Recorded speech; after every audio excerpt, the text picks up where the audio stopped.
ఒక్కసారి కొమ్మూరి గోల్డ్ కి కాల్ చేయండి. తాకట్లో ఉన్న మీ బంగారాన్ని విడిపించి మార్కెట్ ప్రైస్ కి వాళ్ళు కొనుక్కుని మిగతా డబ్బులు మీకు ఇచ్చేస్తారు. హలో అండి, అందరికీ నమస్కారం. నేను మీ కట్టా కార్తీక్. సోషల్ మీడియాలో మాట్లాడేవాడికి సెన్సార్ ఉండదు. ఏదైనా మాట్లాడుకోవచ్చు, ఎంతైనా మాట్లాడుకోవచ్చు.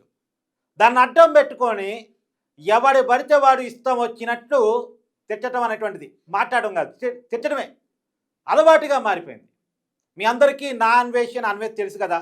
ఇప్పుడు అతను మాట్లాడిన మాటలు వివాదంగా మారాయి. హిందువుల మనోభావాన్ని కించపరిచేలా ఉన్నాయని చెప్పేసి అనేక మంది నా అన్వేషణ మీద కేసులు నమోదు చేస్తూ ఉన్నారు. కరాటి కళ్యాణ్ లాంటి వాళ్ళు కావచ్చు, టీఆర్టీవీ తిరుపతి లాంటి వాళ్ళు కావచ్చు, అనేక మంది నా అన్వేషణ మీద కేసులు నమోదు చేస్తూ ఉన్నారు. ఇంతకీ ఏంది ఇతని మీద కేసులు నమోదు చేయడానికి ఉన్నటువంటి కారణం, ఇతను మాట్లాడిన మాటలేంటి అనేది ఒక్కసారి చూసినప్పుడు అతను చెప్పదలుచుకున్న ఉద్దేశం ఏంది? మహిళలు ఎలాంటి వస్త్రాలైనా ధరించవచ్చు, బెక్కనీలు వేసుకున్నా సరే, బెక్కనీలు వేసుకొని రోడ్డు మీదకి పోయినా సరే వాళ్ళ మీద దాడులు చెరగని సంస్కృతి రావాలి, వాళ్ళని రేపులు చెయ్యని కల్చర్ రావాలి అనేది ఆయన చెప్పదలుచుకున్న మాటగా నాకు అర్థమైంది. కానీ చెప్పిన మాటలు, వాడిన పదాలు దారుణం అంటే ఆ పదం చాలా తక్కువ. ఒక మనిషి వాడకూడని పదాలు, యూట్యూబ్లో ఒక మనిషి వాడకూడని పదాలు, ఆ పదాలు అంటే అసలు వీడి మనిషి ఏనా అనిపిస్తుంది. ఈ మాటలు విన్న తర్వాత నేను విన్న సమాచారం మేరకు 70,000 మంది ఫాలోవర్సు నాన్ వేషన్ని అన్ఫాలో చేశారు అనేటువంటిది నేను వింటున్నా. రేపు రాబోయే కాలంలో అందరూ కూడా ఇలాంటి వ్యక్తిని బహిష్కరించారు. అతను రియలైజ్ కావాలి, నేను మాట్లాడిన మాటలేంటి, అసలు నేను మాట్లాడొచ్చా, ఒక భారతీయుడిగా ఇలాంటి భాష నేను మాట్లాడొచ్చా. ప్రపంచయాత్రికుడైతే మాత్రం ఏది నీ జ్ఞానం, మిడిమిడి జ్ఞానంతో పిచ్చిగా మాట్లాడాడు. దవడ పగలగొట్టాలి అనిపించేలా మాట్లాడాడు. మహిళల్ని సపోర్ట్ చేస్తున్నాన పేరుతో వాళ్ళని కించపరుస్తూ మాట్లాడాడు. శివాజీ తల్లిని అవమానించేలా మాట్లాడాడు. హిందూ ధర్మాన్ని ప్రబోధించే వాళ్ళ విషయంలో ఇష్టం వచ్చినట్టు మాట్లాడాడు. ఒకసారి వినండి. శుభ్రమైన టీషర్ట్ వేసేటువంటి అన్ని కనపడేలాగా పోయి దాని మీద నినాదం. ఇంకా అవతల వాడు 18 ఏళ్ళ వాడు, 55 ఏళ్ళ వాడు, మేమే ఆగలేము. పంతులు గారు మేము కట్ చేసేస్తే అవుతారు. మీరు చీరలోను మీ అందం నిండుగా కప్పుకునే బట్టల్లోనే ఉంటుంది తప్పితే సామాను కనపడే దాంట్లో ఏమి ఉండదు. నువ్వేమో చెప్పడానికి అమ్మాయిని ఒక్కసారి ఆలోచించాను. మాకు కొంచెం ప్రమాదకరమైన వేషం ఏమొచ్చిందంటే జీన్స్ టీషర్ట్ వచ్చింది. అవయవాలు పొందిగ్గా బిగువుగా కనపడుతుంటే కుర్రాడు ఎవడన్నా ఊరుకోకుండా అసలు మనం ఎందుకు ప్రదర్శించాలి? నా హక్కు అంటే ఏం చెబుతారో అది వాడి హక్కు. ఇది రేపు చేయడం అబ్బాయిల హక్కు. చేస్తామని సిద్ధాంతం పెడితే సౌదీ అరేబియాలో వాళ్ళ హక్కులు పోతాయి. ఇప్పుడు అమ్మాయిలు మీకు చెప్తున్నాను, మీరు గొడ్డ ముక్కలు ఇప్పుకుంటారు కానీ మీ స్వేచ్ఛ ఇంపార్టెంట్, మీ సేఫ్టీ ఇంపార్టెంట్. ప్రపంచంలో రాబోయే 100 సంవత్సరాల్లో ఏదైనా మిమ్మల్ని ప్రశ్నిస్తే ఈ వీడియో చూపించండి. ఇప్పుడు సౌదీ అరేబియా గురించి, ఆ కంట్రీస్ గురించి చెప్పాడు కదా. సౌదీ అరేబియా కావచ్చు, ఇస్లామిక్ కంట్రీస్ చాలా, ఆఫ్ఘనిస్తాన్ కావచ్చు, పాకిస్తాన్ కావచ్చు, ఇట్నే బట్టలు ఇప్పుకొని తిరుగుతాం, బికినీల మీద తిరుగుతామంటే వాళ్ళు ఏం చేస్తారు? గుర్కా వేసుకున్నందుకు ఆఫ్ఘనిస్తాన్లో ఒక మహిళని చంపేసిన తాలిబాన్లు, ఒక మహిళ పూర్తిగా బట్టలు ధరించినందుకు ఒక మహిళని జుట్టు పట్టుకొని నడి రోడ్డు మీద జనం చూస్తుండగా పోలీస్ స్టేషన్కి లాక్కపోయినటువంటి పాకిస్తాన్ పోలీస్ అధికారులు. ఈ వార్తలు మీరు కావాలంటే గూగుల్లోకి వెళ్ళి చూడండి. ఆ దేశానికి ఒక ఎగ్జాంపుల్గా చెప్తాడా? Immatured fellow. సీతాదేవి తర్వాత ద్రౌపది ఏ టీషర్ట్లు వేసుకున్నాక రేపులు అయ్యాయి. ఆ రోజుల్లోనే రేపు మగవాడి. ఎవరు చెప్పారా నీకు? ఎవరు చెప్పారు నీకు? సీతాదేవి మీద రేప్ జరిగిందని, ద్రౌపది దేవి మీద రేప్ జరిగిందని ఎలా మాట్లాడుతావు నువ్వు? చరిత్ర తెలుసా నీకు? పురాణం తెలుసా? చదువుకున్నావా? గతంలో పురాణాలు చదివి వినిపించావని అంటారు. మరి నాకు తెలీదు, నేను ఇంకా చూడలేదు, చెక్ చేయాలి. మరి పురాణం తెలిసినోడు అయితే ఇలా మాట్లాడతారా? అసలు జరుగుతున్న సబ్జెక్ట్ ఏందో నీకు అర్థమవుతుందిరా? ఇన్మెచ్యూర్డ్ ఫెలో అసలు జరుగుతున్న చర్చ ఏందో నీకు అర్థమవుతుందిరా? ఇలాంటి వాళ్ళంతా సగం అర్థమయ్యి సగం అర్థం కాని వాళ్ళంతా చర్చను మారుస్తున్నారు, చర్చను మార్చేస్తున్నారు. కేవలం చెడ్డీలు వేసుకొని బయటికి పోవటం వల్లే మహిళల మీద దాడులు జరుగుతున్నాయని ఎవరు చెప్పదలుచుకోవట్లేదు. అసలు మహిళల వస్త్రాల మీద ఎవరు కూడా మోరల్ పోలీసింగ్ చేయాలనుకోవటం లేదు, కాకపోతే మన సంస్కృతి సాంప్రదాయాలకు తగ్గట్టు ఒక పద్ధతిగా ఉండాలి అని చెప్తున్నాం. సభ్య సమాజంలోకి వచ్చినప్పుడు నిండైన వస్త్రాలు ధరించి రావాలని చెప్తున్నాం. అది మహిళలకు మాత్రమే కాదు, పురుషులకు కూడా. మనకు స్వేచ్ఛ ఉన్నమాట వాస్తవం, స్వతంత్రం ఉన్నమాట వాస్తవం, కానీ దానికి కొన్ని పరిధులు ఉన్నమాట కూడా అంతే వాస్తవం. ఇదిరా చెప్తుంది ఇన్మెచ్యూర్డ్ ఫెలో. ఇది చెప్తుంది ఒక మగాడు కూడా రోడ్డు మీదకి బన్నీని వేసుకొని కడ్డారు వేసుకొని వస్తే తప్పే అంటాంరా. కేవలం మహిళలకు మాత్రమే చెప్పట్లేదు. ఇక్కడ ఒక 2 సంఘటనలు హైదరాబాద్లో మహిళల మీద జరిగినాయి కాబట్టి బయట మృగాలు ఉన్నాయి. ఆ మృగాలు తయారు కావటం కారణం ఒక తప్పుడు కలిసిన సినిమాలు కూడా రుద్దుతున్నాయి జనాల మీద. ఒక కారణం సినిమా మాత్రమే కారణం అని చెప్ప నేను. సినిమా కూడా ఒక కారణం, మారుతున్న నాగరికత ఒక కారణం. కాబట్టి జాగ్రత్తగా ఉండాల్సిన అవసరం ఉంది అని జాగ్రత్తలు చెప్తే అది అర్థం కావట్లే. ఈ ఇన్మెచ్యూర్డ్ ఫెలోకి అది అర్థం కావట్లే. అడిగి చెప్పాలా రేపే చేయకూడదని చెప్పి. ఇప్పుడు థాయిలాండ్ లో ఉన్నాము, తల్లి చెల్లి మా అమ్మ నాన్న అమ్మమ్మ అందరూ కలిపి ఉన్నారు.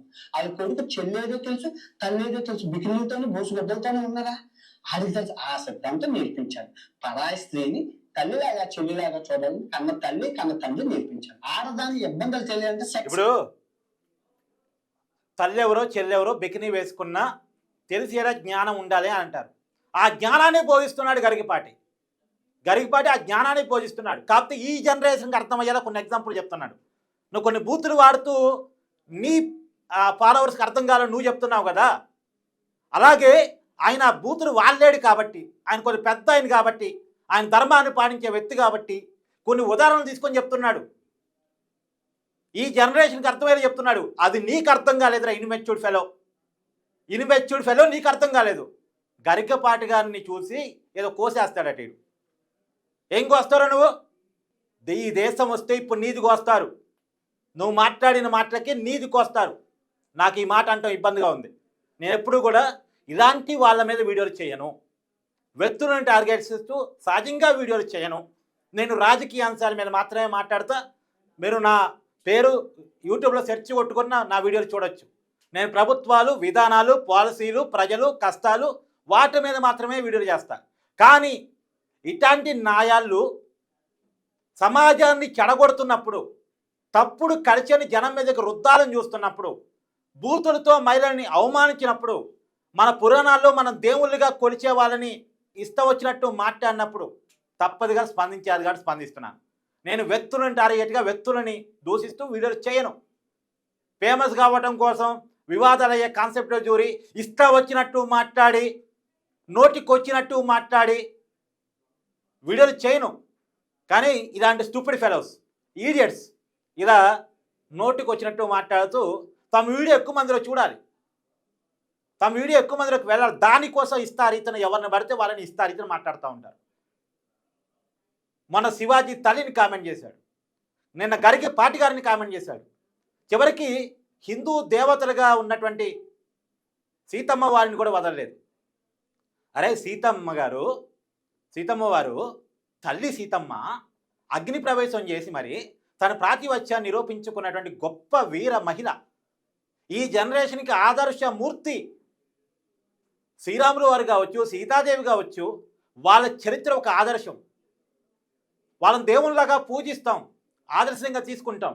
ఇంకో విషయం తెలుసా, హిందూ మతాన్ని నమ్మని వాళ్ళు కూడా శ్రీ సీతారాముల చరిత్రను తెలుసుకొని దాన్ని ఫాలో కావాలి అని అనుకుంటారు. నీకేం తెలుసురా? ఎడ్యుకేషన్ పిల్లలకి చెప్తే అర్థం ఉంటుందమ్మా. వీళ్ళు ఎంజాయ్ కొడుకు తెలీదు. మొన్న పద్ధతిగా ఈ పదం విన్నారు కదా.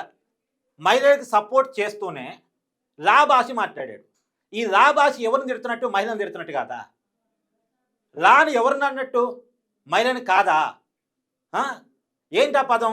మహిళకు గౌరవం ఇచ్చినట్ట, మహిళలకు సపోర్ట్ చేసినట్ట, మహిళల హక్కుల గురించి మాట్లాడతాడు, మహిళలకు సపోర్ట్ చేస్తున్నట్టే మాట్లాడతాడు. ఎడ్యుకేషన్ కావాలి అన్నాడు, నేర్పించాలన్నాడు. ఈ పాయింట్ బాగుంది, మంచిగానే చూద్దాం. ఈ పాయింట్ బాగుంది. ఈ తరానికి ఎడ్యుకేషన్ పెంచాలి, మెచ్యూరిటీ లెవెల్స్ పెంచాలి, చదువుల్లో మార్పులు తీసుకురావాలి.